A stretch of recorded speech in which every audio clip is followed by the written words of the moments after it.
esse é um caso muito triste e chocante que chega a mexer até mesmo com os profissionais que ouviram este homem, porque realmente durante todo o depoimento ele foi bastante frio. E toda uma articulação que ele fez para não ser percebido, para não ter vínculos, não ter provas do crime de mãe e filha, isso já foi constatado.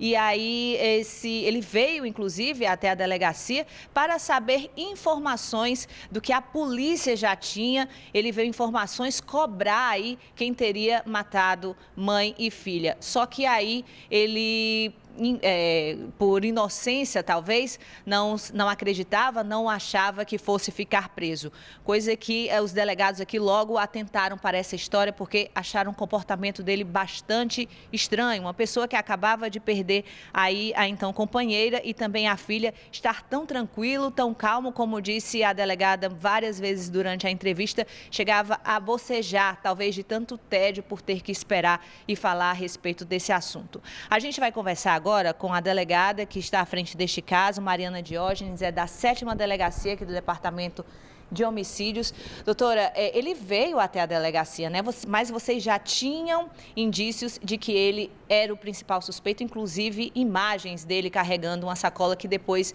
vieram a descobrir que se tratava da criança que ele estava levando para próximo da lagoa. Exatamente. Desde o dia que os 2 corpos foram achados, que foi no domingo, e a semelhança entre mãe e filha é real, que a gente bateu que era mãe e filha, apenas precisaria da perícia para corroborar o que a equipe já concluía e que o principal suspeito seria o pai da criança. A partir desse momento, todos em campo, em busca de imagens da hora que a pessoa estaria jogando os corpos onde foram achados e informações de populares, possíveis testemunhas, a fim de chegar à qualificação do acusado. Então, desde sempre, a gente alinhando com a perícia, atrás de cada vez chegar mais rápido e elucidar o fato.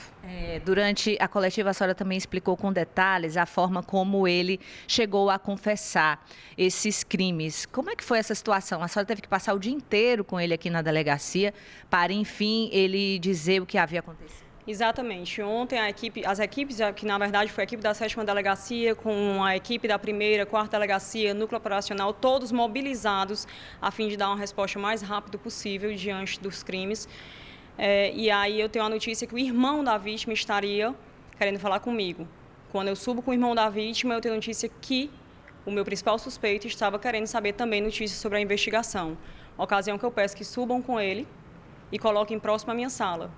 E aí ele senta numa forma muito casual, sem demonstrar nenhum tipo de reação emocional aos 2 homicídios, o que só fez corroborar com que a gente já estava alinhado.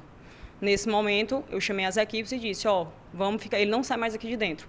Agora continue em campo, vamos colher mais provas enquanto isso, vamos ver se ele confessa, o que ele realmente vai falar para a gente. Ele não veio se entregar. Ele não veio confessar, pelo contrário, por diversas vezes falou para mim que ela não dormiu com ele no sábado à noite, que ela foi para casa, como era a rotina mesmo dela, ela passava o dia na casa dele com a criança, à noite ela ia para a casa dela. E aí, no meio da nossa conversa, eu e ele veio me inquirir e me perguntou, me diz uma coisa, que história é essa que acharam a neném dentro de um saco na lagoa? Como assim? Aí eu olhei para ele e disse, por que você tirou do saco e jogou fora do saco? Aí ele calou, e aí eu questionei, por que você tirou a neném de dentro do saco e jogou fora do saco? E ele assentiu com a cabeça. A partir daí, para mim, foi o assentimento e a confissão dele, e aí foi só o trabalho que a gente teve junto com a família dele, que ajudou a demonstrar a ele que o mais interessante agora era confessar e assumir o que ele teria feito. E aí, toda a situação se passou por qual motivo? Por qual motivo ele apontou que tirou a vida de mãe e filha? Na verdade, ele nunca quis a filha, ele nunca aceitou que seria pai. Ele rejeitou que a Luana gestou sem ele por perto. Após o nascimento da filha, a Luana entrou em contato com a família dele de pronto já viu que a neném realmente parecia muito com ele e aceitou não só a Luana, como a neném. E ajudou financeiramente, emocionalmente, deu todo o suporte. E ele teve que aceitar que a família aceitou. Foi feito teste de DNA, comprovando que realmente a neném era filha dele. Mas ele disse claramente, eu não queria aquele relacionamento, eu não queria estar com ela. Consequentemente, ele também não aceitava a criança. Não era a melhor coisa que tinha acontecido na vida dele, vamos dizer assim. E aí, a Luana queria, sim, que ele aceitasse o relacionamento, queria que ele não só assumisse a paternidade, como a própria Luana. E insistiu nisso. E aí foi sábado, quando os pais dele viajaram, a Luana ficou para dormir com ele, na casa dos pais, e procurou o Robert. E o Robert deixou claro que deitou na cama com ela, mas não queria namorar com ela. Ela se despiu e ele não queria, começou uma discussão. Dessa discussão, a Luana sai em direção à cozinha e o Robert começa os atos executórios, empurrando a mesma contra a parede, socando o rosto da mesma, pegou um pedaço de pau e tacou por diversas vezes na cabeça dela e disse que, como viu que ela ainda estava respirando, a sufocou. E aí ele também, nesse momento, pensou em tirar a vida da criança. Foi o que foi questionado, o que foi que levou ele a ir na criança, se a criança estava chorando, alguma coisa que teria chamado a atenção para a criança. Ele disse que pensou em ficar com a neném, mas aí ia ser questionado, inclusive pelos próprios familiares, cadê a Luana? E nesse momento iriam descobrir que ele teria matado a Luana. E aí ele resolveu matar a filha, pegou 2 travesseiros, a criança estava dormindo no quarto dele, em cima da cama, e em nenhum momento a criança chorou ou esboçou qualquer reação até ele chegar e sufocar a criança. Durante o sufocamento, ele disse que a criança chorou, mas isso não fez com que ele recuasse.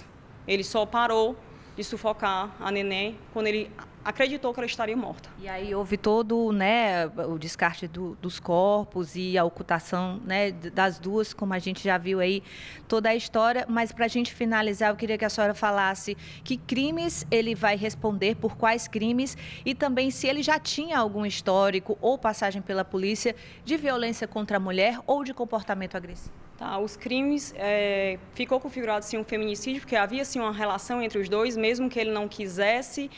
Eles estavam juntos de alguma forma, ela vivia na casa dele durante o dia, e as qualificadoras pela futilidade, pela dificuldade de defesa do ofendido, quanto à ocultação dos cadáveres, né, que ele fez questão de ocultar ambos separados para dificultar o trabalho da polícia.